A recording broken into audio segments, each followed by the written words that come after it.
¿Qué tal? ¿Cómo están? Oigan, pues hoy estamos en el programa Sin Corbata, el lado humano de los políticos. Tenemos un gran invitado, un personaje que seguramente te va a impactar por muchísimas de las cosas que nos va a platicar y compartir el día de hoy. Te voy a platicar parte de su profesión, parte de lo que él ha sido. Y bueno, de entrada, él es licenciado en arquitectura, egresado por la Universidad Autónoma Popular de Puebla, es decir, la UPAEP. También tiene la maestría en urbanismo por la misma universidad. Ha hecho diferentes proyectos a nivel nacional, a nivel internacional. Y aparte de eso, bueno, hoy también pertenece o está activamente en el Frente Cívico Nacional. Fue presidente municipal de Puebla Capital en el año 2002-2005, entre muchas otras cosas más. Déjame presentarte al arquitecto y maestro Luis Paredes Moctezuma. Luis Paredes. Aquí estamos a sus órdenes. Muy buenas tardes. No, hombre, pues muchísimas gracias, Luis. Bienvenido a Sin Corbata. Muchísimas gracias por darnos esta oportunidad de entrevistarte, de compartirle a la audiencia y a los miles de seguidores que sabemos que tienes a través de tus diferentes plataformas y de mucha gente que te sigue, pues compartirles parte de quién eres, ¿no? Parte de tu persona. Algunos o probablemente, principalmente jóvenes, no te tengan muy presente. Sí, ya fui alcalde hace 20 años. Exactamente, ¿va? Muchos muchachos que ya van a votar en la próxima no habían nacido. Exactamente, es correcto, ¿no? Pero seguramente aquellas personas de 30 y tantos, 40 años, principalmente de 40 para arribita, de 40 para arriba, sí. Tienen muy presente quién eres y los beneficios que le diste a la ciudad de Puebla cuando fuiste presidente municipal. Ahorita estaremos platicando. Pero bueno, antes de entrar a todos esos detalles, Luis, compártenos, por favor. ¿Tú eres originario de acá de Puebla? Tehuacán, Puebla. Tehuacán, Puebla. Muy bien. ¿Y cómo es que llegas aquí a la ciudad de Puebla? Mira, de hecho, mis padres siempre vivieron en Puebla, pero el parto fue atendido por un tío médico residente en Tehuacán. Okay. Entonces mi mamá fue a darme a luz a Tehuacán por ese motivo. O sea que allá te cortan el ombligo. Ándale. Y te traen acá de retacho. Y toda la vida he vivido en Puebla. En Puebla. ¿Tus papás a qué se dedicaban en aquel tiempo? Mi papá era contador. Okay. Mi mamá, una mujer de su tiempo, dedicada al hogar. Una familia clase media en Puebla, una familia conservadora, católica. Todos los domingos íbamos a misa al Perpetuo Socorro. Ahí en la 27. En la 27 Poniente. Entre la 3 y la 16 de casa de ustedes estaba en la 37 Poniente, cuando era la última calle de la ciudad. Enfrente de la casa había un alfalfar y me regalaron un borrego, lo sacábamos a que comiera alfalfa ahí. Yo vi cómo construían el fraccionamiento Gabriel Pastor y cómo construían el asilo de ancianos.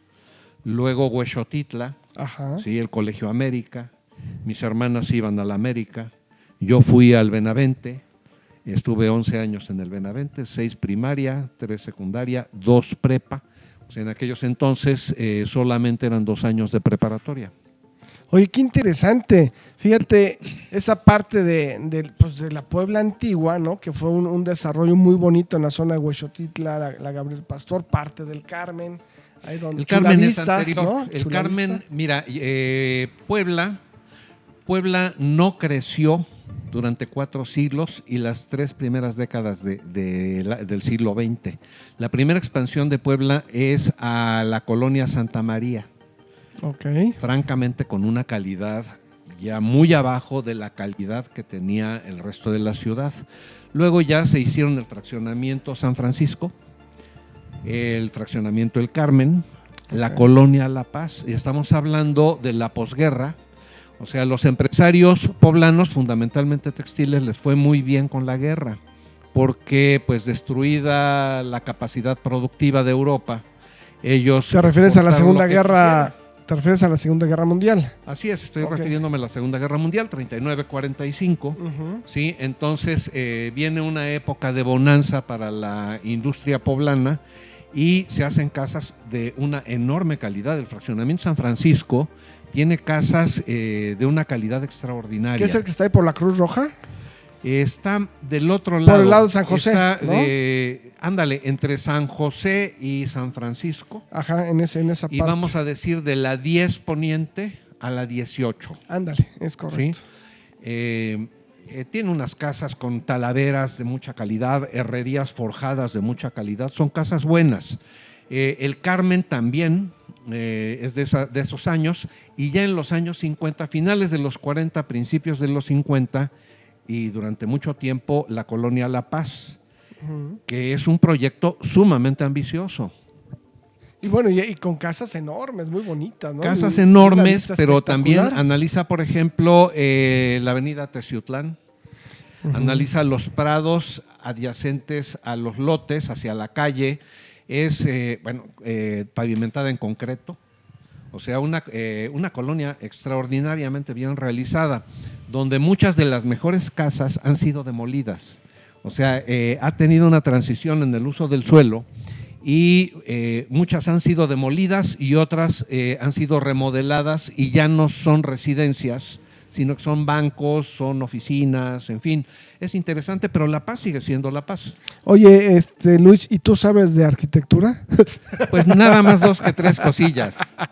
Te estás dando toda una cátedra. Y obvio, digo, eres maestro en urbanismo, ¿no? Tienes la maestría en urbanismo y también fuiste catedrático de la universidad. Así es, 17 años di clases en UPAEP, la clase que impartí fue la de diseño urbano, precisamente. Ok, pues ahorita vamos a ir platicando precisamente de todo eso.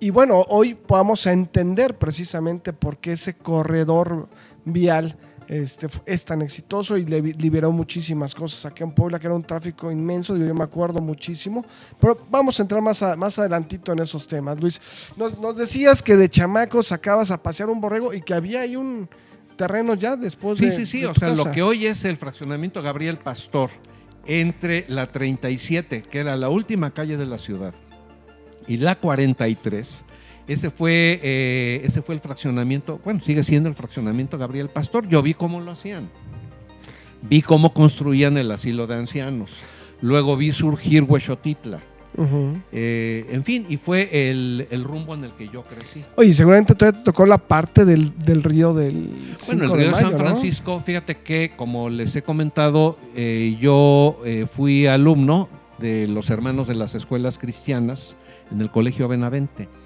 Salíamos en la primaria por la puerta de la 2 Sur, junto al auditorio, caminábamos la 2 Sur y allí la ciudad se acababa en la 31.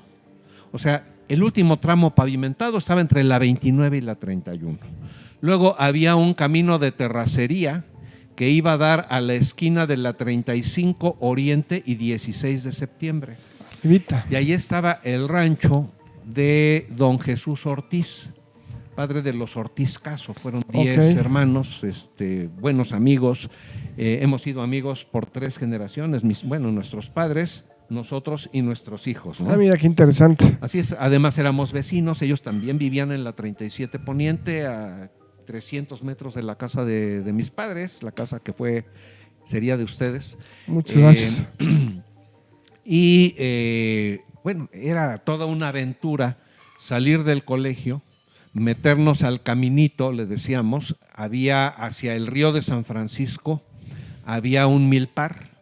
Entonces las aventuras eran fenomenales, ahí cazábamos víboras, ranas, ajolotes, ¿sí? Las víboritas de agua grises, pero alguna vez sacamos una larga verde, triangular verde con una raya amarilla, de eso que dices, ay, en la avientas del susto, y ya que cayó, corrimos a pescarla del pescuezo, le abrimos la boca y vimos que no tenía colmillos. Entonces no es venenosa. Entonces no pasa nada. Entonces no es venenosa.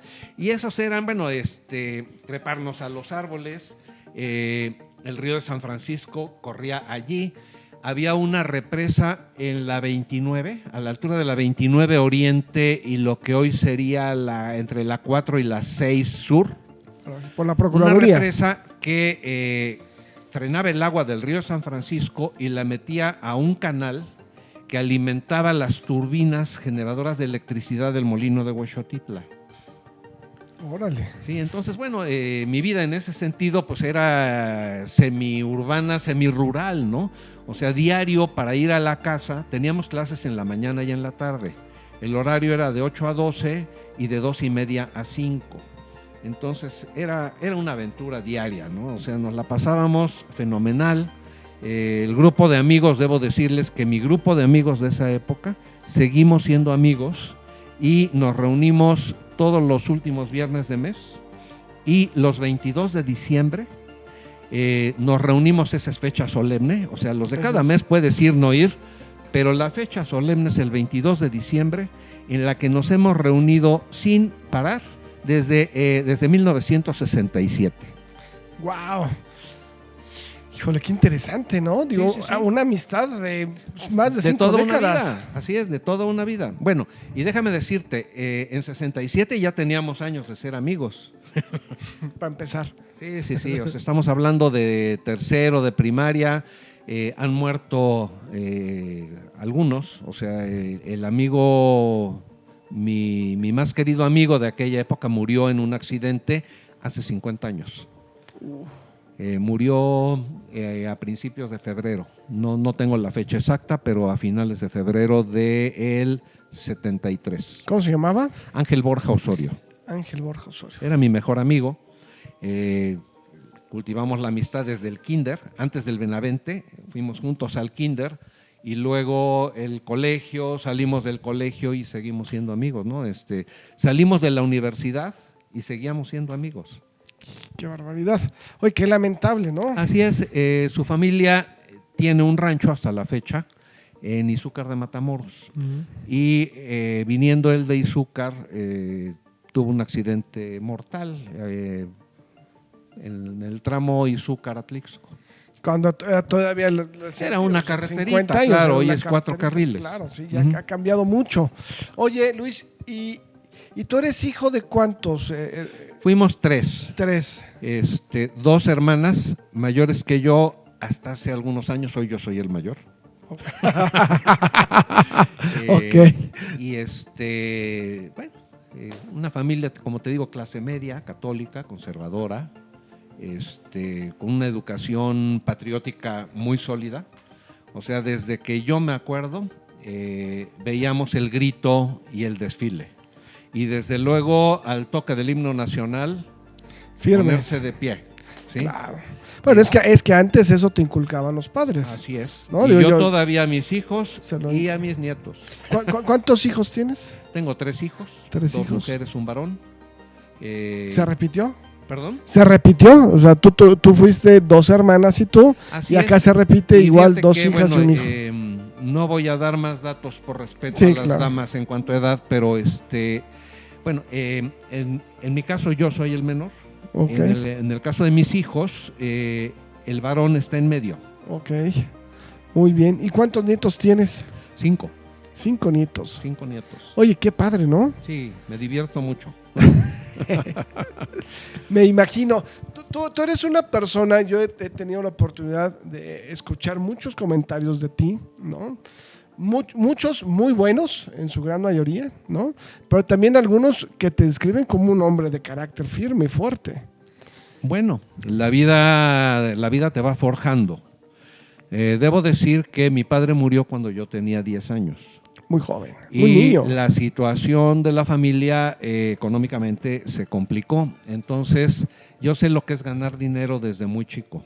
Obviamente muy poquito dinero, pero yo ganaba y ayudaba en la casa, no con dinero, pero sí con actividades. Luego mi madre muere cuando yo tengo 16 años. Estaba terminando prepa. Y la mayor de mis hermanas ya se había casado. Nos quedamos la segunda y yo, quitamos la casa. O sea, ya no era necesaria y además no la podíamos sostener. Nos mudamos a un departamento que disfrutamos intensísimamente y además el hecho de ser chino libre tuvo muchas ventajas y atractivos. Todavía vivía mi mamá cuando hice lo primero que hice por mi más absoluta irresponsabilidad. Okay. Teniendo 15 años, con uno de mis amigos de toda la vida, nos fuimos de aventones a San Antonio. Nos aventamos un viaje de 15 días prácticamente. ¿A San Antonio, Texas? San Antonio, Texas. Ándale. Bueno, éramos campeones de los viajes de aventones. O sea, a los 15 años de edad te avientas irte. Sí, nos aventamos te digo, bajo mi más absoluta irresponsabilidad. Nos la pasamos bomba, se nos acabó obviamente el dinero, yo llevaba 300 pesos, que en aquel entonces eran $24. 300 eran pesos, $8 por 100 pesos. Ok. ¿Sí? O sea, obviamente con la inflación seguía siendo una miseria. Y nos la pasamos bomba en San Antonio.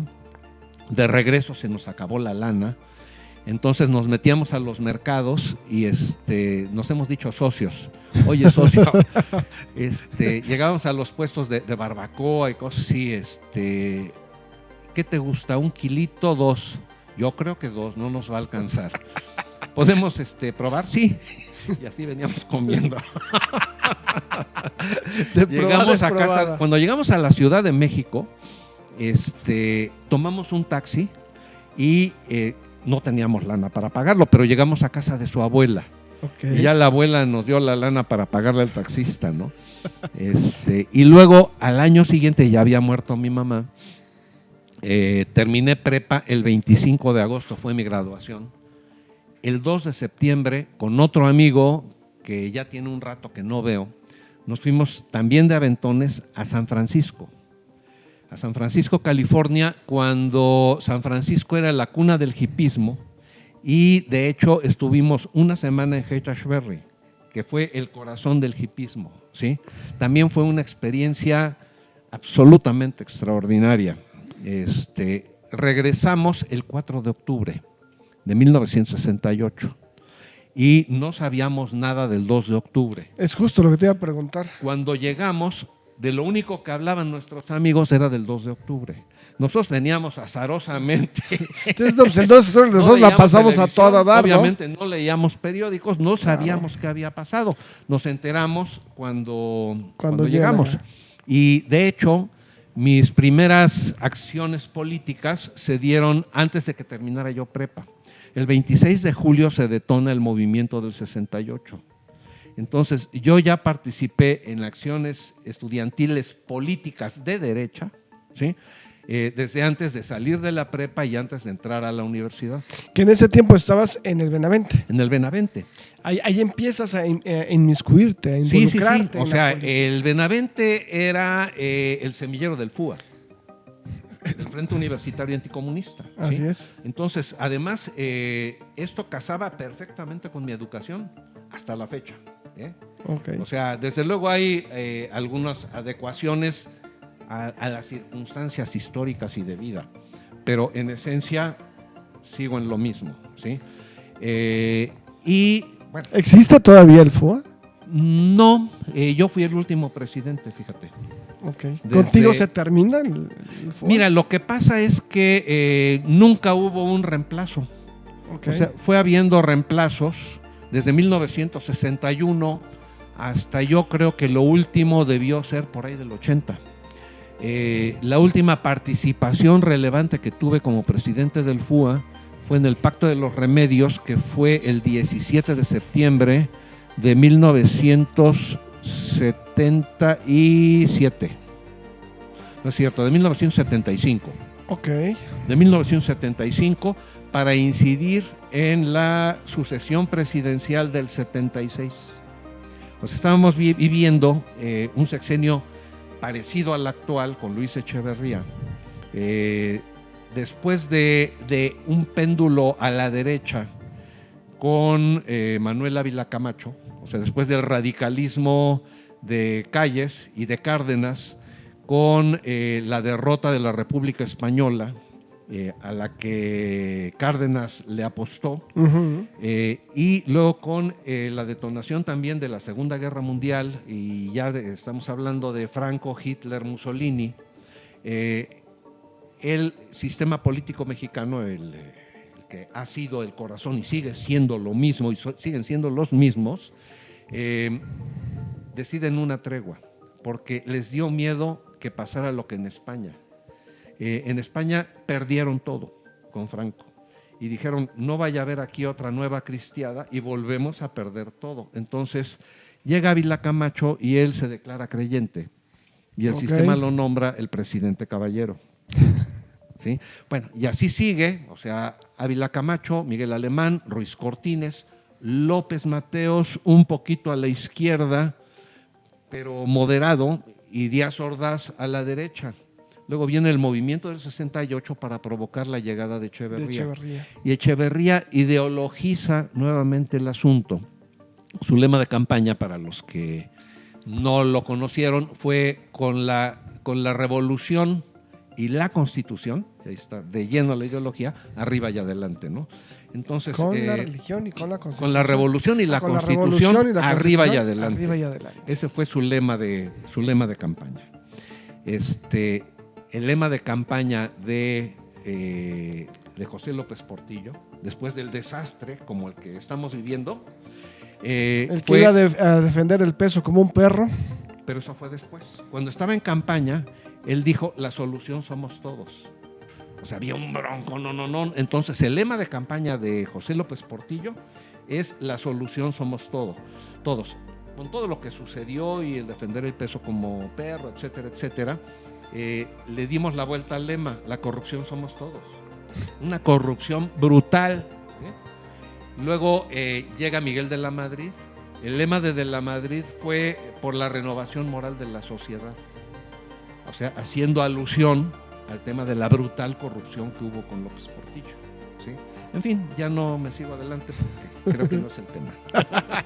No, pero mira, oye, qué bueno que tú tienes muy claro, ¿no? Esa parte, cómo ha venido evolucionando las diferentes corrientes políticas dentro del propio sistema dentro político. del propio sistema, porque al final, y lo dijiste muy bien, son los mismos. Digo, hoy se habla de que sacaron una mafia de poder, pero la realidad es que son las mismas, es la misma, con diferentes nombres. Mira, ¿no? Si no fuera la misma, Peña Nieto estaría en el bote. Ok. Algo pudieron haber pactado. Eso si dicen. No fuera la misma, Manuel Bartlett no sería director de la Comisión Federal de Electricidad. Por hablar de dos casos, y podríamos hablar de otros 20, ¿no? Oye, pero entonces regresas de San Francisco con tu amigo el 4 de octubre y de repente te empiezan a decir, oye, el 2 de octubre se armó conectándonos, esto. O sea, Ajá. Primero a reubicarnos aquí en la aldea. aldea. Oye, perdón, Luis, antes de seguir avanzando, ¿gustas que pidamos algo? ¿Gustas un cafecito, un vasito con agua? Con mi agüita, ¿sí? A lo mejor me oxido, pero resisto. Sí, ok. Bueno, a mí si me obsequian un a lo mejor tú quieres algo y porque yo no pido, tú tampoco. No, mira, fíjate que acá en Sin Corbata tenemos la costumbre que a todos nuestros invitados siempre les invitamos algo y pues, ustedes deciden qué tomar, desde un tecito, un cafecito, un tequila, un whisky, brandy, ron, lo que quieran, o un vasito con agua, eso es elección. Pues fíjate que un whisky sí me lo tomo. ¿Sí? ¿Se te antoja? Sí, okay. Con agua mineral. Agüita mineral, Ajá. Bueno. Y poquito hielo. He andado medio ronco. ¿Lo quieres en el mismo vaso? Sí, con agua, o sea, no en las rocas ni derecho, sino un highbolito. Un highbolito, ok. Bueno, que sean 2, por favor, y un vasito con agua si son tan amables. Ok, ahora sí, nos decías de... Estábamos en el regreso. Ajá. Entonces, lo que seguía era entrar a la universidad, pero las universidades mexicanas en aquella época estaban cerradas por el conflicto del 68. Entonces, por recomendación de un muy querido tío, entré a trabajar al despacho de arquitectos, que en aquel entonces era la mamá de los pollitos en Puebla, que era el despacho de José Miguel Gómez de Alvear. Okay. Obviamente, entré como chalán de los chalanes, pero me conecté con el medio de la arquitectura en Puebla. En el despacho, si no era el más cotizado, era uno de los 3 más cotizados, ¿no? Con José Miguel y el equipo que ahí trabajábamos, era un despacho grande. ¿Tú eras estudiante en ese tiempo? No, todavía no entraba yo a la universidad. Okay. O sea, las universidades estaban cerradas. Okay. ¿Sí? Y te estoy hablando, bueno, antes de eso, fíjate, antes de entrar al despacho de José Miguel, vino la Olimpiada del 68, misma que disfrutamos intensísimamente. Fíjate, nos íbamos de aventones, tomábamos... Oye, Luis, antes de continuar, por favor, tenemos que hacer un corte brevísimo, no tardamos nada, por favor, estamos en Sin Corbata, el lado humano de los políticos, y ahorita vamos a regresar a platicar con el maestro Luis Paredes, y nos va a platicar precisamente de cómo fue que disfrutó esas Olimpiadas en el año de 1968, cuando antes de que entrara a la universidad. No tardamos,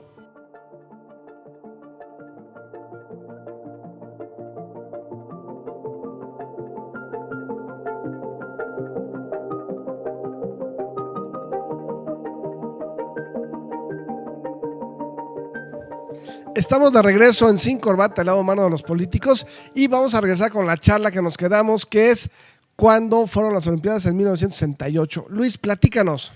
Bueno, como les decía yo hace un momento, regresamos de ese viaje a San Francisco el 4 de octubre. 8 días después se inauguraba la Olimpiada, el 12 de octubre, el Día de la Hispanidad. Ok. Y bueno, había que estar.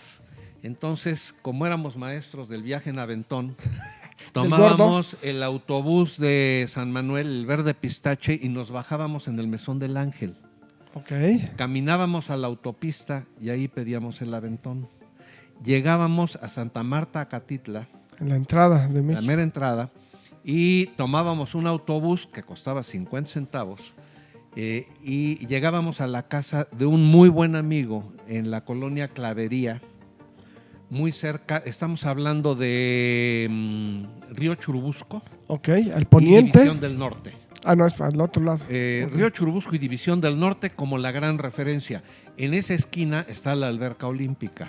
Ok, ya. Entonces, como teníamos... O sea, hacia la parte norte, ¿no? No, es el sur-oriente de la ciudad. Sur-oriente de la ciudad. O sea, imagínate tú todo Iztapalapa. Ok, sí, cierto, Río Churubusco. Entras a Iztapalapa, sur-oriente. Sí. No me acuerdo exactamente dónde nos bajábamos del autobús o cómo acabábamos por llegar a casa de este muy buen amigo, que seguimos siendo amigos. Oye, él vino a vivir a Puebla. Oye, para la otra reunión, pregúntale y nos pasas el dato, ¿cómo lo hacíamos? ¿Cómo llegábamos dónde nos bajábamos del autobús, que eran los de Iztapalapa, costaba 50 centavos, y llegábamos a pie a casa de este amigo, y luego nos íbamos a la alberca olímpica, que era de las instalaciones olímpicas, era lo que nos quedaba a tiro. Y nos ofrecíamos a cargarle sus cámaras a los reporteros. Ándale. Entonces entrábamos gratis al palco de prensa, ¿sí? El Tibio Muñoz. Es lo que te tocó entonces verlo a él, ¿no? Competir al Tibio. El sargento Pedraza en la marcha. En fin, todo eso lo vivimos muy intensamente. O sea, ¿sí te tocó ver al Tibio Muñoz competir? No estuve cuando él ganó. No. O sea, íbamos a unas sí, a otras no. Okay. No me tocó cuando ganó el Tibio. Híjole, hubiera estado genial. ¿Perdón? Hubiera estado genial. Hubiera estado a todo dar. Pero vivimos la emoción, las edecanes. También tenían su gracia, ¿no? El ambiente olímpico fue tremendamente festivo, lo disfrutamos mucho. Esto debió acabarse a finales de octubre, no recuerdo, como sí recuerdo perfectamente la fecha de inicio, no recuerdo la fecha de la clausura, pero debió ser dentro del mismo mes de octubre. Y ya en noviembre entré a trabajar a este despacho. No estaba yo inscrito en la universidad, no había manera. De hecho, mi primer día en la universidad, ya que se reabrieron las universidades, y no todas, la de Puebla sí, mi primer día en la universidad fue el 9 de marzo de 1969. Ándale, qué buena memoria tienes, Luis. Y bueno, llego viniendo del Benavente, la cuna del FUA, en toda la efervescencia del movimiento del 68 y la izquierda, bla, bla, bla.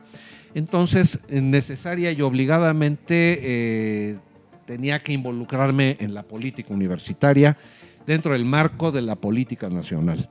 Desde que entré a la universidad fui primero jefe de grupo, fui presidente de la Escuela de Arquitectura de la UAP. Cuando la UAP en aquel entonces era la guapachosa, le decíamos, cae en manos del Partido Comunista. Estoy hablándote ya, yo empecé a estudiar por año, cursé primero, segundo y tercer año de arquitectura y luego pasé a octavo semestre. Vino el cambio de plan de forma estudios, de matriculación, lo volvieron ya por semestres, entonces paso al octavo, que es el último semestre que curso en la UAP, de la que soy expulsado por mis ideas políticas. Cuando me expulsan yo era alumno regular del último semestre, ¿sí? Y bueno, también fue toda una aventura. Viene después de eso la fundación de la UPAEP. Oye, te expulsan por tus ideas políticas. Así es. Es decir, la universidad era de un sistema socialista, ¿puedo entender? Son los años en que el presidente Echeverría, las universidades mexicanas, pero voy a hablar específicamente de la Universidad Autónoma de Puebla. ¿Quiénes eran los maestros? Eran profesionistas libres que daban clases por transmitir conocimientos, o sea, el tema de la paga era absolutamente irrelevante y no, las universidades no tenían dinero. Déjame decirte que nosotros inauguramos Ciudad Universitaria. Las 2 primeras escuelas que se pasan a Ciudad Universitaria fuimos Arquitectura y Administración. Cuando llegamos a Arquitectura, a las instalaciones de CU, no había agua porque no había electricidad. Entonces las clases que eran con proyector tenían que ser todavía en el Carolino. Sí, vaya, imagínate, los jardines eran un desastre. Cuando fui presidente de la escuela, le hicimos un buen rollo al gobernador, doctor y general Rafael Moreno Valle. Ahí conocí a Melquiades. A Melquiades Morales. Melquiades era ayudante del doctor. Entonces le armamos una gritonada y le sacamos que nos arreglara los jardines y que nos arreglara el autobús. El autobús también lo disfrutamos como no te imaginas.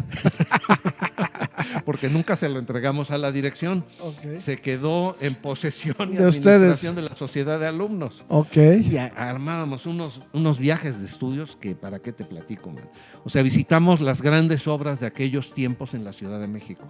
Ah, mira qué interesante. Y también, fíjate, la caseta de autopista costaba 8 pesos. ¿La de San Martín o la de México? La de San Martín y la de México, las dos eran de 8 pesos.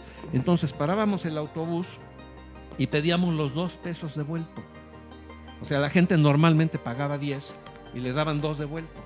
Con eso llenábamos el tanque y todavía nos daba para ir a taquear. Ándale. ¿Sí? O sea, visitamos entre otras obras el Fiesta Americana, que en aquel entonces era Fiesta Palas, en la Glorieta de Colón. Ok. Paseo de la Reforma. Paseo de la Reforma. Y otras obras muy relevantes. Armábamos las visitas. Fábricas, fuimos a ver la de vidrio plano, otra de prefabricados. Bien, o sea, y entonces pues hicimos un grupo muy compacto. Y a la hora de los fregadazos, pues éramos un grupo muy compacto. Claro. Oye, ¿y con quién se agarraban a fregadazos? Pues mira, no quisiera yo dar nombres, pero de manera general había otro frente que era contrario al el FOA. Partido Comunista ¿no? Mexicano. Okay. Puedo decirte que entre los personajes relevantes a nivel de toda la universidad y en el estado de Puebla estaba Rivera Terrazas, estaba Alfonso Vélez Pliego, que era su dedo chiquito, ¿sí? Y el hermano de Alfonso estudiaba arquitectura. Bueno, y es un personaje hoy en el tema del Centro de Estudios Sociales de la UAP. Paco Vélez fue compañero, no compañero, él iba un año atrás de mí. Ok, y con ellos era el tema. Sí, o sea, pero yo puedo decirte que cuando yo llegaba en autobús, algunos de ellos llegaban en coche último modelo. Ok. ¿Sí? O sea, eran rábanos. ¿Por qué rábanos? Rojos por fuera y blancos por dentro. Así les decíamos, los rábanos. Ok, oye, y entonces te expulsan de la UAP por no coincidir, ¿no? Así con es. las políticas de aquel tiempo Sí. de la universidad. Y entonces te vas a la UPAEP. Que No me voy. Bueno, Fundamos la UPAEP. a fundas. Fundamos, ¿no? Porque no fui yo, pero puedo decirte que a nivel de estudiantes, indudablemente jugamos tu servidor y otros 6, 8, jugamos un papel determinante, ¿no? O sea, el liderazgo, jalar a estudiantes a una universidad que no tenía reconocimiento, que decían... y aparte no había el recurso económico, ¿no? De muchos teníamos estudiantes. lana, ¿sí? O sea, nosotros instalamos la universidad en el Rancho de la Noria. Okay. Y varias de las aulas estaban en los gallineros, mismos que nosotros acondicionamos.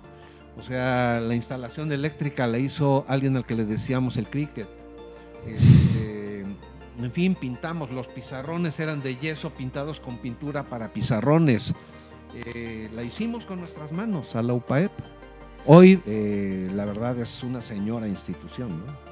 Sí, es una de las universidades más prestigiadas del estado de Puebla, ¿no? Bueno, ya está fuera de Puebla. Y una de las que empieza a tener campus en otros estados, ¿no? Así es. Y orgullosamente, digo, he tenido la oportunidad de platicar con otras personas que también fundaron o fueron parte de ese movimiento donde empieza a tener ese crecimiento la universidad.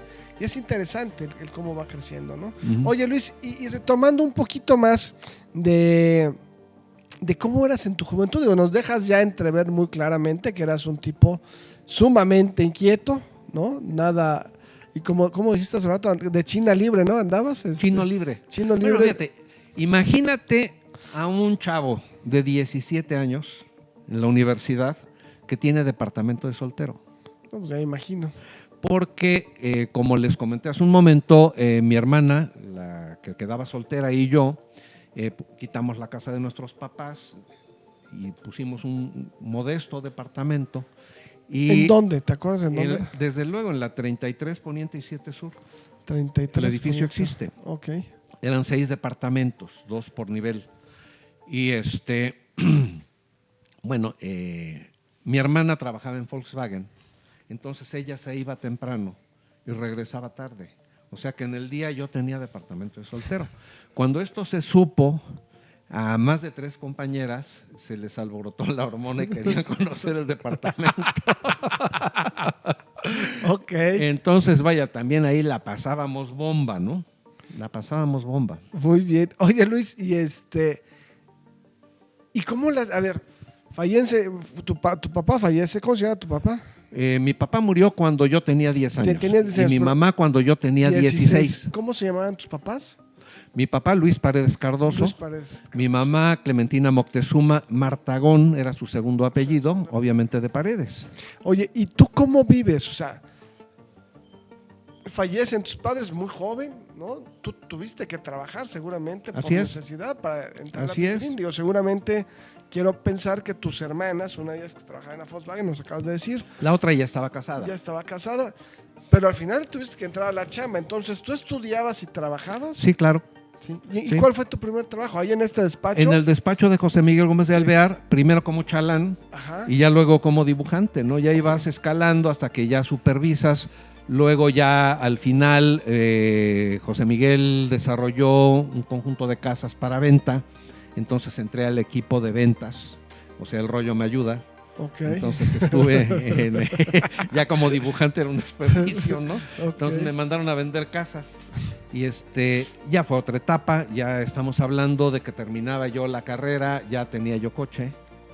Ok. ¿Qué tendrías unos 24 años? ¿25? No, yo terminé la carrera a los 21. Entonces te estoy hablando, yo creo que de 19 años. 19, 20 años. Entonces, a la edad de 22, 23 años, tú ya sabías lo que era generar ingresos, mantenerte, ¿no? Así es. Ya tenías coche, Sí, departamento soltero. sí.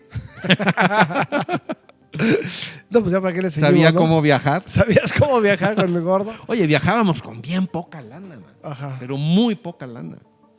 Órale. Fíjate, me acuerdo, Bueno, ya nos contaste, es que yo no me imagino un chico de 15 años viajando de Ray a Estados Unidos, a San Antonio, Texas. bueno, y déjame platicarte un detalle de ese viaje. Bueno, Oye, ¿por qué San Antonio? A ver, yo quiero pensar, ¿qué fue lo que te hizo viajar a los 15 años de edad de Ray hasta... fíjate ¿Cuántas horas que se hicieron o cuántos días? yo conocí Estados Unidos poco después de la muerte de mi papá, Ok, porque una hermana de mi mamá vivía en Mexicali. ok. Entonces, en las vacaciones largas, que en aquel entonces eran diciembre y enero, mi mamá y yo fuimos a pasarlo con la tía Luz. Y conocí Tijuana, donde vivía un primo hermano mío, el mayor de todos, y Tijuana se me hizo interesantísima por el relajo que había en Tijuana, ¿sí? Como tú dices, siempre fui inquieto. Entonces, el objetivo de ese viaje no era San Antonio, era Tijuana y pasar desde luego al otro lado. Llevábamos pasaporte, Ok. o sea, pasaporte y visa. Pero ese año se desbordó Chapala. Ok. Entonces, Jalisco. estoy hablando de 1967. desbordado Chapala, ya no había manera de pasar hacia Guadalajara y adelante. Entonces, como alternativa, ¿a dónde vamos? Pues vamos a San Antonio. San Antonio era un destino muy socorrido por los mexicanos, ¿sí? Por eso fuimos a San Antonio. Cruzando la frontera, un aventón nos llevó chueco.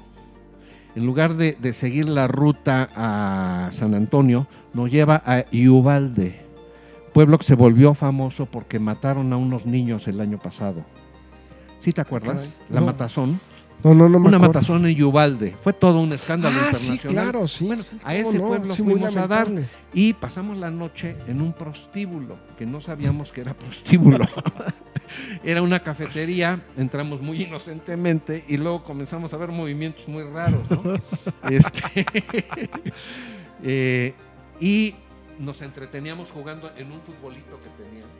Pero como no teníamos lana para estarle echando, pusimos los suéteres para que no entraran los en goles. las porterías, ¿no? Okay. Y así nos pasamos la noche y obviamente nos debimos quedar dormidos. Al día siguiente ya pescamos el aventón, llegamos a San Antonio y ahora ¿dónde nos quedamos, no? Entonces, pues a caminar y vimos unos chavos jugando fútbol americano y les pedimos chance de jugar. Y ya que se los metían a su casa, les dijimos, oigan, no tenemos dónde quedarnos. Entonces llegó el abuelo de uno de ellos, que era veterano del Escuadrón 201. Ándale. El Escuadrón 201 tuvo su base en San Antonio. Uh-huh. Entonces él nos dijo, tengo un amigo que tiene un hotel, vayan allá. Entonces llegamos ahí y empezamos durmiendo en unos sofás, pero haciendo la plática con el cuate de la recepción, que también era veterano del 201, llevábamos cigarros delicados ovalados. De los que todavía cuando tenían le papel ofrecimos, arroz. yo estos fumaba, bla, bla, bla. Llevábamos varias cajetillas, le dimos y entonces nos dio una habitación. Bueno, ya te digo, del regreso ya te platiqué, nos quedamos sin lana, entonces pues a comer en los mercados de probaditas, ¿no? Oye, qué interesante. Bueno, para aquellos que no sepan cuál era el Escuadrón 201, fue un escuadrón que participó en la segunda, el único escuadrón La de Fuerza aviación. Aérea Expedicionaria Mexicana. Exactamente, que participó en la Combatió Segunda en Guerra. Filipinas, Uh-huh. básicamente en Filipinas. Así es. Sí, digo, habrá gente que a lo mejor va a la entrevista que no sabe ni. Bueno, fíjate, si la guerra terminó, el Escuadrón 201 debió combatir sobre todo finales de 44 y 45. Sí, se supone que ¿Sí? fue en ese Sí, transición. o sea, ya al las final, batallas finales. En la recta final de la Estamos Segunda Guerra. hablando del 45 al 65, pues es 20 años después, ¿no? Sí, no. Eran veteranos. Claro, oye, pero hasta la fecha sigue habiendo. Digo, yo me quiero imaginar a 20 años de la posguerra, de la Segunda Guerra Mundial, pues el tema todavía estaba muy caliente. Uh-huh. ¿No? O sea, hasta la fecha siguen sacando largometrajes y demás cuestiones y temas de la Segunda Guerra Mundial. A 20 años ha de sido todavía un tema mira, vivo eran ahí. los años en que veíamos en el cine, veíamos el día más largo del siglo, que era el desembarco de Normandía, un puente demasiado lejos, que fue la batalla de Arnhem, y muchas más, proa al sol de las batallas en el frente del Pacífico, donde desde luego los gringos eran Siempre unos fregones y los otros eran muy tontos, ¿no? Oye, pero esa batalla de Normandía, hasta la fecha, digo, hay no sé cuántas películas han sacado. No, hay Digo, todas. Todas. Todas. Y que al final fue una de las batallas cruciales para que Sí, para el los final de la aliados guerra. pudieran conquistar ahí el Donde tema. lo que no nos dicen es que fue una verdadera masacre Sí, ¿no? de muchachos gringos, canadienses y británicos. O sea, tú imagínate a un nido de ametralladoras alemán cuando se baja la plataforma de la Sí, y lancha ahora de corren en la desembarco. playa. O sea, nada más apuntando ahí se bajaban a cuántos. O sea, fue una masacre. Me encanta la historia. Leo y escribo sobre historia y hay alguna frase de un veterano que narra de cómo muchísimos se ahogaron. Llevaban creo que 40 kilos en la mochila claro. y en algunos puntos bajaron con hasta 2 metros de profundidad. Además del fuego de las ametralladoras, El peso. el peso y la dificultad en una playa, ¿no? Sí, no, y aparte a tiro de Fue una cañón. masacre. Sí, una fue masacre. impresionante. Oye, y entonces ahí ¿qué tiempo estuvieron allá en San Antonio? ¿Perdón? ¿Qué tiempo estuvieron en San Antonio? Pues debimos estar más o menos unos 10 días. Y se retachan. Y regresamos también de aventón. De ray. Oye, y bueno, nos platicabas que, regresando un poquito después de tu tema de los 20 y tantos años, ¿no? Ya profesionista, con coche, departamento, todo el rollo. ¿Cómo es que entras al PAN? Tú eres panista. Sí, pero déjame decirte que yo me formé más siempre en la oposición al PRI, primero como estudiante y luego como profesionista y empresario. O sea, termino la universidad, la termino en 1974, exactamente el 16 de marzo, y en ese inter se da el terremoto del 28 de agosto de 1973. Cuando se cae la cruz del Perpetuo. Se cayó el Perpetuo Socorro. Ajá. El único edificio que se cayó en Puebla fue el Perpetuo Socorro, y la única víctima fue el tío de un amigo mío que vivía enfrente, y con el fregadazo del derrumbe se muere de cardiacazo. O sea, no murió aplastado, murió de cardiacazo. Bueno, después de eso,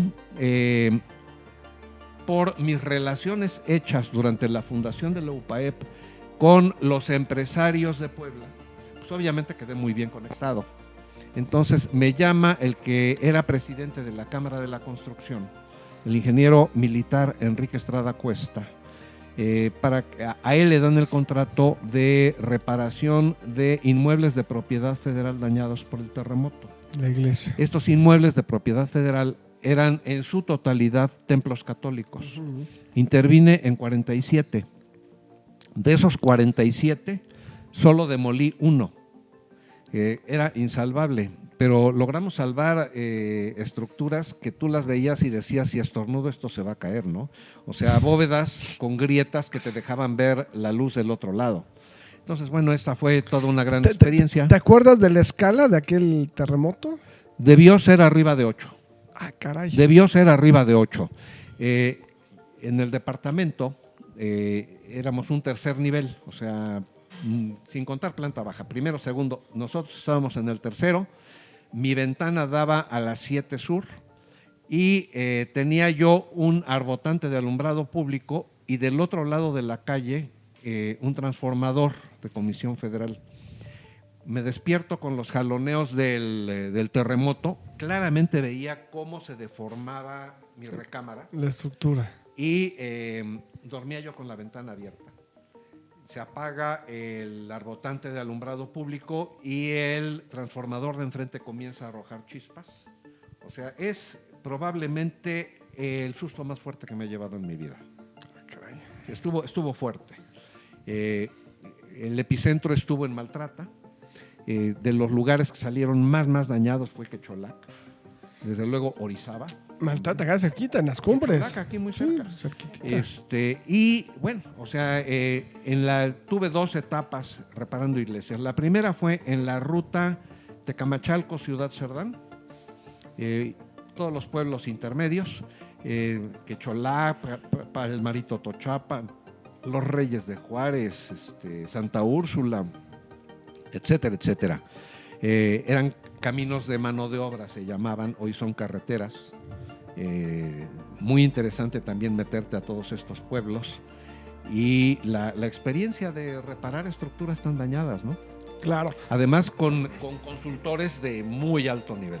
De otro nivel. Oye, y entonces entiendo que estas relaciones que tú empiezas a formar a través de la universidad, del grupo FOA, a través del tema de relacionarte con un nivel de arquitectónico, bueno, de arquitectos. De arquitectura, sí, me metí al ambiente de la arquitectura en Puebla. Y eso te va llevando a formar parte de la política. O sea, ya tomarlo como un tema. No, yo creo que en la política estaba desde antes de entrar a la universidad, como te digo. No, sí. Durante el conflicto de 68. Sí, me queda claro que ahí son ahora, las bases. Después de esto. ¿Pero qué te lleva a ser panista? O sea, ¿qué es lo que te toma la decisión de decir, oye, voy a ser panista? No, yo no pensaba ser panista. No, entonces, ¿cómo vas a dar al PAN? Yo simple y sencillamente tenía una idea de cómo debería ser el mundo. Y ese mundo no era como lo planteaba el imbécil de Echeverría, ni como lo planteaba el PRI. ¿Sí? Desde luego. Déjame decirte algo interesante que impactó mi vida. En algún momento, siendo yo muy pequeño, no te sé decir cuántos años tendría, pero ponle 5, iba yo con una tía y vimos a un agente de tránsito con algún automovilista y dije, ¿qué onda? Lo están mordiendo. Entonces ahí supe lo que era la mordida.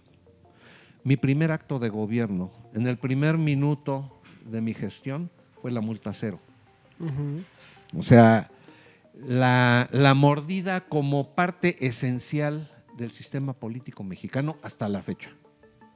Hasta la fecha. Esto no ha cambiado. Bueno, entonces,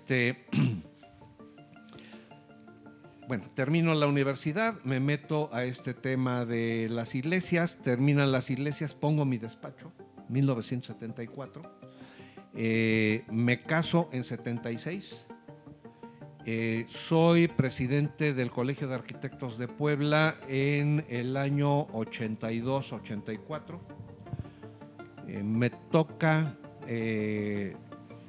llevar a Puebla a la reunión de la Unión Internacional de Arquitectos y de el ICOMOS en Berlín. Y ahí presentamos a Puebla como prolegómeno de la Declaratoria de Puebla Patrimonio de la Humanidad. ¡Wow! Fue interesante, fue mi primer viaje a Europa. Por cierto, el viaje era por Lufthansa. No despegó por alguna bronca, entonces nos mandan por Iberia. Y la primera escala es en Madrid, obviamente. Cuando vi el paisaje de Castilla, dije, con razón a México le llamaron la Nueva España. Muy parecido el paisaje. Y luego volamos de Madrid a Frankfurt. En aquel entonces no podían volar las líneas alemanas a Berlín. Entonces ahí volamos por Panam a Berlín. Fue toda una experiencia. Era el Berlín con el muro. Sí, sí, ese cae en el 80 y tantos, ¿no? Estamos 87, hablando del 84, creo. El muro se cayó en 89. 89. O sea, te tocó todavía ver la división de las el muro. Alemanas. Mira, allá en el evento conocimos un arquitecto argentino que tenía varios años de vivir en Berlín. Entonces nos hizo unos tours extraordinarios y entre otros, para ir a Berlín Oriental, nos subió al metro. El metro tenía que funcionar con los túneles del lado oriental y del lado occidental. Entonces, Occidente le rentaba los túneles a Oriente. Y las estaciones orientales, salvo la de Potsdamer Platz, estaban cerradas. Pasaba el tren de corrido y las estaciones sucias con guardias armados. Llegabas a Potsdamer Platz y allí cruzabas la frontera. Como detalle curioso, nos dice este amigo argentino, el tren era un tren viejo, o sea, lo habían mantenido, pero eran ya equipos viejones. Nos dijo, ¿qué notan de raro en este vagón? No, dice, observen que los demás pasajeros son todos mujeres ancianas.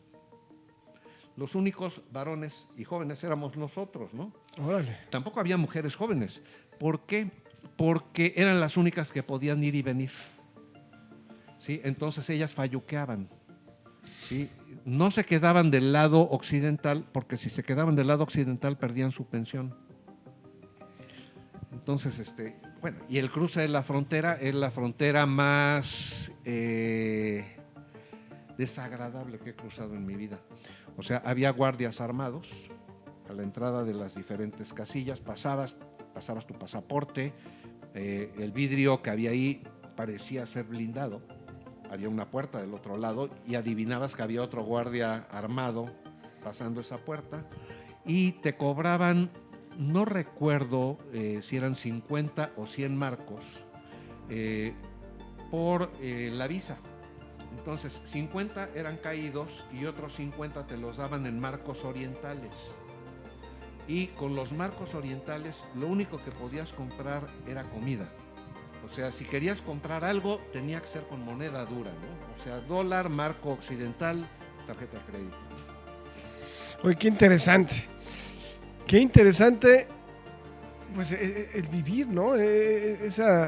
Hoy Alemania es uno de los países más prósperos, con una economía bullante. Te voy a decir un país donde hay mucha migración hoy. La ciencia económica surge en la escuela de Salamanca después de la conquista. Martín de Azpilicueta fue su fundador, con, ahorita me acuerdo el nombre, uno nacido en México. Bueno, ellos arrancan y descubren que a mayor dinero, mayor elevación de precios, entonces se meten a la ciencia económica. Cuando España era gobernada por los Habsburgo de Madrid, pero estaban los Habsburgo de Viena. Entonces, las teorías económicas de España llegan a Viena, a Austria, pero de Austria pasan a Prusia. Prusia, que fue el reino dominante a la unificación alemana. Entonces, la economía anglosajona se finca en la especulación. O sea, jugar en la bolsa de valores, a que suban, a que bajen, las divisas, ¿sí? Las criptomonedas, ¿sí? Y la economía hispano-germánica se basa en la productividad, en la competitividad, etcétera, etcétera. Y Alemania, después de que le hicieron pomada, sigue siendo el motor de la economía europea. Sí, hoy por hoy es una de las economías, creo que no recuerdo si está dentro de las 4 mejores economías. Así es. Yo no sé si es la 3, la 2. Mira, por tamaño recuerdo, es está la tercera o la cuarta. La tercera, Mira, la primera cuarta todavía es Estados Unidos, la segunda ya es China, la tercera es Japón y la cuarta es Alemania. Cuarta es Alemania, y aparte es de los países hoy por hoy en el continente europeo con mayor migrantes, con un trabajo social impresionante. Pero lo más increíble es, ya no estamos metiendo en otros temas, ¿no? Pero lo más increíble es que siendo un país destrozado por una Segunda Guerra Mundial, fue absolutamente, al igual que Japón, fue metódicamente destruido. Igual que Japón. Menos Japón. De Japón es muy relevante los bombardeos sobre Tokio, que también más de 100,000 muertos, que eran innecesarios. Fue un genocidio por parte de los aliados. Y luego, desde luego, el genocidio atómico. Pero en el caso de Alemania fue destruida sistemáticamente. Sí, en todos los aspectos. Oye, y regresando a nuestro Puebla. Ándale. Y regresando para este lado, Luis, platícanos, a ver. Ya no voy a insistir en cómo entraste al PAN. Te conviertes así, a ver. Bueno, soy presidente del Colegio de Arquitectos. Siendo presidente del Colegio de Arquitectos y ya con el ambiente político sumamente revuelto, en tiempos de López Portillo, Miguel de la Madrid, fundamos DIAC, Desarrollo Humano Integral y Acción Ciudadana, como una asociación política nacional, y desde DIAC tomamos el PAN. O sea, el PAN tenía a los paleopanistas que estaban ahí para no ganar, o sea, estaban acostumbrados a no ganar. Y llegamos nosotros con la elección de Ricardo Villescalera y el profesor Murad en 1983. Realizamos un lanzamiento del DIAC en Puebla, en el Cine Puebla, que era en aquel momento el auditorio más grande de la ciudad, con 2,700 asientos. Cuando yo llegué al Cine Puebla, dije, wow, había un río de gente entrando. Nos fuimos un lanzamiento espectacular. Ricardo Villescalera no era miembro del PAN, pero era un empresario que en los programas de radio había levantado ámpula, y lo hicimos candidato del PAN, ni siendo él panista ni nosotros tampoco. Lo hacemos candidato del PAN, le damos una friega de perro bailarín al PRI, victoria que no reconocieron. Sí, luego de esto... ¿Para qué candidatura? ¿Para gobernador? No, alcalde. Para alcalde de Puebla en 1983. El gobernador era Guillermo Jiménez Morales, con quien hasta la fecha me llevo bastante bien después de los jaloneos aquellos. Pues era yo un chamaco, ¿no? Él era el gobernador, el señor gobernador. Después de Ricardo, el candidato a la alcaldía fue Paco Fraile. Luego fue Ana Tere, pero ya no logramos, o sea, la decepción de que no reconocieron la victoria de Ricardo hacía muy difícil volver a mover a la gente, ¿no? Todo este tiempo yo no era miembro del PAN, yo estaba en DIAC, ¿sí? Y viajábamos a diferentes lugares. El DIAC era una asociación nacional muy fuerte en Guadalajara, en Durango, en Chihuahua y Ciudad Juárez, en Mérida. Bueno, íbamos a cuidar elecciones locales y pagábamos nuestro avión, o nos íbamos varios en un coche, pagábamos nuestro hotel, o llegábamos a la casa de algún amigo, recibíamos amigos en nuestras casas. En fin, así fue esa lucha cívico-política. Pues básicamente desde 1982 fue la expropiación de la banca, hasta que con Gabriel Hinojosa ganamos la alcaldía de Puebla. Yo todavía no era panista. Estamos hablando del año 86, perdón, 96. 96, ¿no? 96, después del error de diciembre. El error de diciembre fue el diciembre de 1994, el año terrible, Annus Terribilus, que fue el año del 95, lo de los zapatistas, el movimiento que fue una vacilada, ¿sí? Claro. O sea, pura propaganda. Luego el asesinato de Colosio, luego el asesinato de Ruiz Massieu. 96, 93. Perdón, el 23 de marzo fue el asesinato 23 de marzo del 93, ¿no? De 94. 94, ok. Así es. Bueno, viene el desquite. Entonces, el presidente era Zedillo y le ganamos la elección a Bartlett. ¿Sí? Gabriel Hinojosa es alcalde de Puebla. Yo me hago panista en 1999. Antes no. ¿Sí? Y luego del 99, en ese año, algunos amigos me proponen lanzarme por la alcaldía. Y dentro de las fuerzas que se movían en el PAN, me bloquean. O sea, no, ok. Y el candidato fue el Mosco. José Antonio el Mosco. Bueno, luego de esto, cuando me proponen esto, yo me fui a Europa de paseo. Y estando en Europa, le fui dando vueltas a la propuesta y concluí que sí me interesaba. Que sí querías. ¿Perdón? Que sí querías. Que sí quería. Cuando regreso veo que había aquí un borlote en el que decían que yo desde Europa les hablaba y les decía. Yo en Europa me la pasé de poca. Y no pensaba en operar políticamente aquí.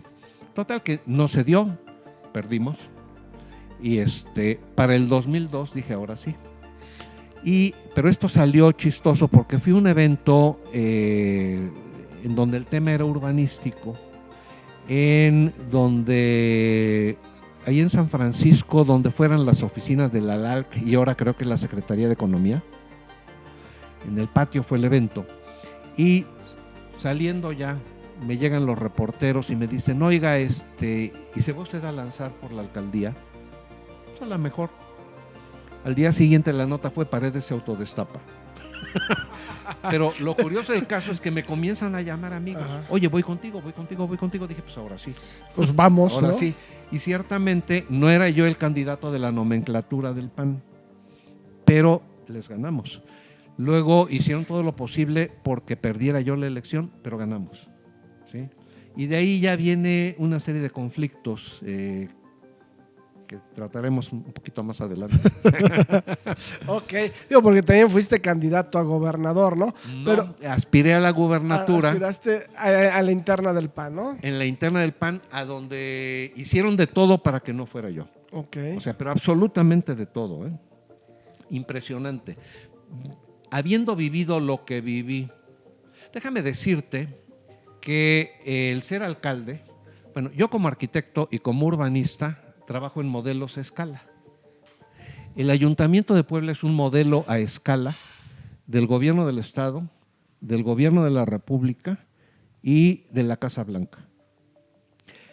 La naturaleza humana se maneja exactamente igual en la Casa Blanca que en el municipio de Puebla. O sea, Lo que hoy se está viviendo en Palacio Nacional es algo semejante a lo que yo vi que sucedía entre mis amigos y las pugnas que se dieron entre ellos, ¿sí? Va a haber un muerto este año en la política nacional, como lo hubo en el 94 con Colosio, ante el desacuerdo dentro del propio sistema. Matan a Colosio, matan a Ruiz Massieu. Este año va a haber muerto de ese calibre, ¿eh? Y no creo que sea el PG. Interesante. Pero las corcholatas pueden resultar perforadas. Oye lo que te digo. Fuertes declaraciones acá en Sin Corbata. No, claro, digo, al final del día analiza sí, son temas. Analiza lo que sucede en el metro. Lo del metro tiene mar de fondo. Eso ciertamente es sabotaje, pero no es el conservadurismo ni la derecha, es ahí dentro. Te aseguro que los 18 que salieron hospitalizados ayer eran paleros. Había 700 personas. Solamente 18 requieren atención hospitalaria y salen de volada. Eran paleros. Para la gravedad del tema hubiera sido diferente. Oye, y regresándonos otra vez a Puebla. No, la verdad es que son pláticas muy interesantes, Luis. Digo, mucho conocimiento, mucha historia. Digo, la verdad, a veces el programa yo quisiera que se extendiera más, ¿no? Para poder profundizar en algunos temas tan importantes como lo que estás comentando. Desgraciadamente, pues nos cerramos. Sí, el tiempo es tremendo, ¿no? Nos va pegando, pero yo estoy convencido que tendremos la oportunidad de en otra ocasión. Pero bueno, regresando al tema central de Sin Corbata, el lado humano de los políticos, pues bueno, tú eres uno de los alcaldes que realmente viene a cambiar a Puebla, ¿no? Digo, con ese ahí se me fue el nombre, corredor que haces. Bueno, el Juárez Cerdán. Pero fíjate que fue el Juárez Cerdán, pero en la noche en que tomé posesión, uh-huh, es decir, del 13 al 14 de febrero de 2002, ya habíamos preparado macetones que todavía existen con flores. Uh-huh. Y los pusimos desde el Templo de Guadalupe, en los dos jardines de los lados, en San Marcos, en la Santísima, desde luego en la 5 de Mayo y en el Zócalo. Y mira, en El Sexo y en la Política, que es una columna que he publicado, en El Sexo y en la Política es un error querer convencer. No me puedo explayar en el tema porque no, por sí la censura de los moralistas. No, pero aquí no hay censura, aquí lo puedes expresar. O sea, si tú quieres convencer a una dama de que te las dé, las gracias, claro, vas a fracasar. O sea, no la vas a convencer, la tienes que seducir. Solo la belleza compele a la relación del acto humano perfecto. Solo la belleza compele al acto. ¿Qué es compeler? Un alcohólico está compelido a beber aunque sabe que le hace daño, ¿sí? Entonces nadie lo forza, pero él tiene que beber. La necesidad. O un fumador o un drogadicto, ¿sí? En el caso de el comportamiento social, la belleza compele a una actitud positiva. Se dice, es que cruzas la frontera y te portas bien. ¿Por qué? Porque allá todo está en orden y aquí todo es un relajo. Tú vas a Europa, el primer mundo de a de veras es Europa occidental, y se va expandiendo, todo está en orden. O sea, tú ves una calle en Madrid, en París, en Berlín, y ves una arquitectura homogénea, que no quiere decir en serie, o sea, son proyectos similares, independientes, y aquí tú recorres esta calle y es un caos visual. Entonces es muy importante generar espacios amables que hagan que la gente actúe en consecuencia. La verdad, la bondad y la belleza. La verdad es muy complicada. Muy pocos sabios a lo largo de la historia de la humanidad han profundizado y entre ellos no se han puesto de acuerdo. La bondad es más generalizada. O sea, los héroes que han dado todo por aquello que aman y aquello en lo que creen, las madres abnegadas que están dispuestas a todo sacrificio para sacar adelante a los hijos, bondad. Pero la belleza es universal, ¿sí? O sea, compele a realizar el acto humano perfecto. Entonces, por ejemplo, este hotel, o sea, Sí, muy bonito. te hace sentir bien, Claro. es agradable, ¿sí? En fin, entonces, desde el punto de vista de gobierno, tratamos de generar mejores espacios urbanos. Por ejemplo, arreglando varios parques emblemáticos. Cuando comenzamos a desbrozar, nos atacaba la gente, decían es que están yendo contra la ecología, porque quitábamos arbustos que han hecho en muchos parques en Puebla. Llega un jardinerito y siembra sus plantitas y entonces el espacio se vuelve caótico.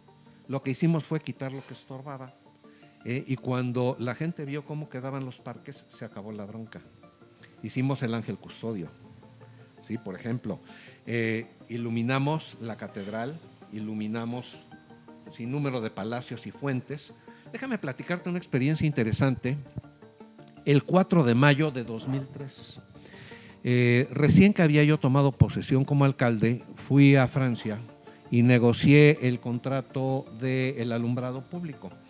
Y no le entró Melquiades, pero también traía yo la posibilidad de inversores para el sistema de agua potable. Bueno,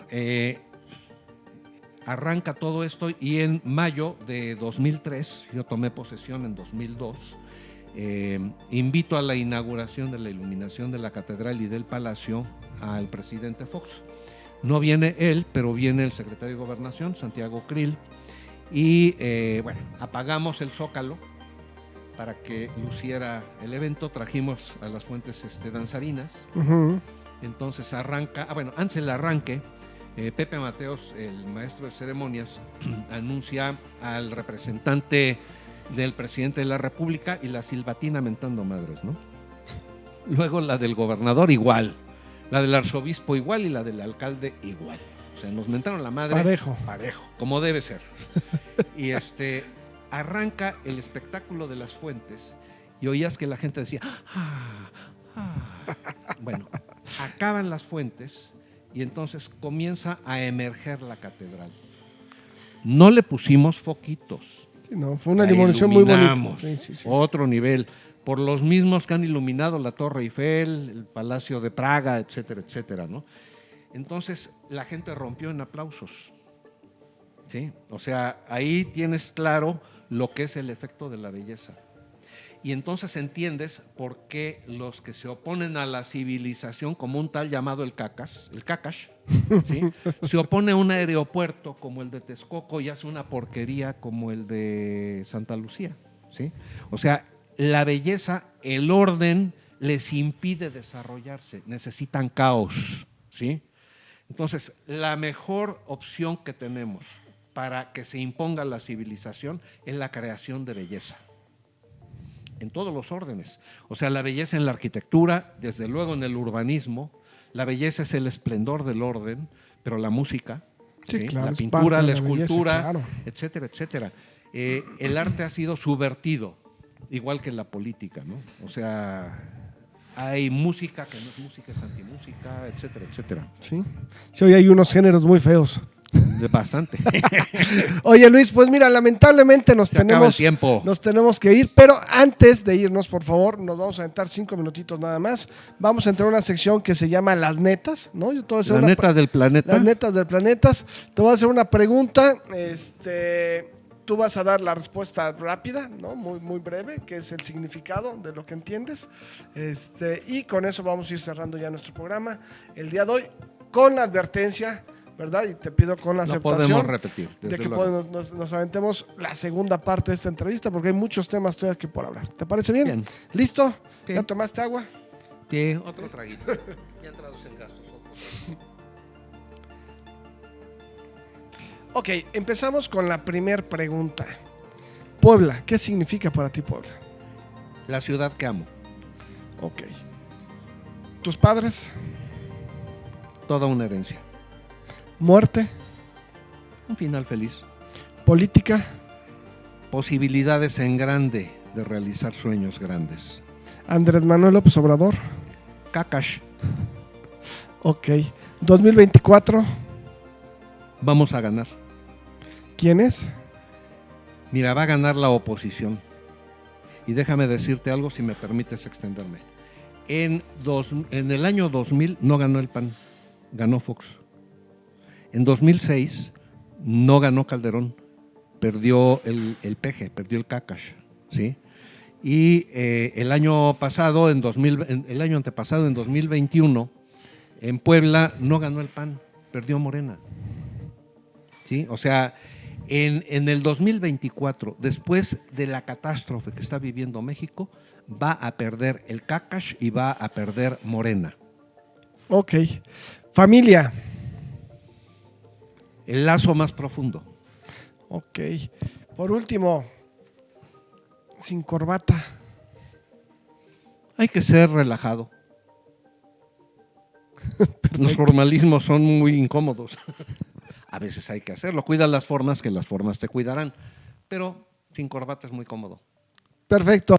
Pues no, señores y señoras, con nosotros Luis Paredes Moctezuma, ex alcalde municipal de Puebla, y muchísimas cosas más. Luis, muchísimas gracias por habernos dado tu tiempo, tu espacio, tu conocimiento y esta plática enriquecedora. Por favor, antes de que concluyamos esta grabación, tus redes sociales, ¿dónde te puede localizar la gente? Fíjate ¿Dónde que, te siguen? Me da flojera meterme a Twitter o meterme a Facebook. Yo le dedico mucho tiempo a WhatsApp, y les puedo dar mi correo electrónico, porque si no me van a saturar el WhatsApp y luego no me queda tiempo para otra cosa. Mira, si yo viera todos los videos que me mandan, no haría nada más en todo el día, ¿eh? Sí, Entonces tengo que ser muy selectivo. Mi correo electrónico es lparedesmoctezuma, con minúsculas todas, sin puntos, sin guiones, L de Luis, lparedesmoctezuma, @gmail.com. Perfecto. Bueno, pues si quieres contactar a Luis Paredes, ya sabes por dónde, por un correo electrónico. Luis, muchísimas gracias. Estamos en Sin Corbata, el lado humano de los políticos. Yo soy Salvador Velázquez y nos vemos en la siguiente entrevista. Gracias. Hasta luego, Luis. Muchísimas gracias.